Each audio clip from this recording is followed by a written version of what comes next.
So how I do my vocals is I'll usually do the cleanup phase in the individual tracks. Cleanup being like pitch correction, the low cut to get out like rumble and stuff. And then I will group however many vocal tracks layers I'm using. I'll group them together, and then that's when I'll do the main processing on everything. And as you can see, there's quite a bit of stuff going on here. Without it, it's gonna sound pretty dynamic.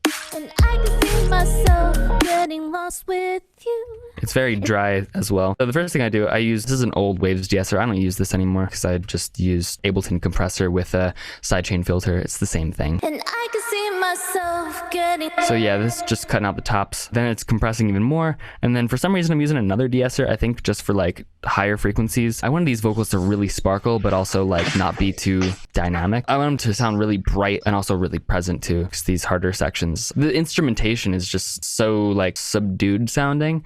I felt like the vocal really should be the lead here. So then I'm using Ozone 5. So here's what it sounds like without Ozone. And I can see myself getting lost with you. And here's what it sounds like with Ozone.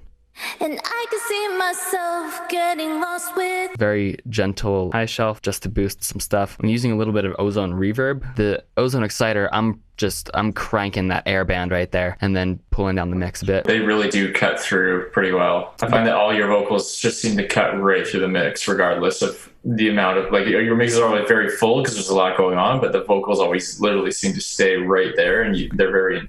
Like, you can always hear what they're saying, even with the reverb and all that kind of stuff. Ozone Exciter particularly really hits home for that kind of stuff. I like using either the tube or the triode mode. The triode is a little bit more sharper sounding than tube. Tube can sound kind of fuzzy sometimes, but the triode, it really brightens the top end really well. And I'll still use Ozone 5 triode for mastering. For some reason, I tried the like later Ozones for Ozone Exciters, and even just having it on by default, I don't think the crossovers are transparent. Like, it sounds just very different, even if you have it on without anything going on. So I've been using Ozone 5 since 2012. It has not let me down. I'm also using multiband dynamics, and the way I have these crossovers set, what I like to do is I will find where the fundamental frequency is in the vocal.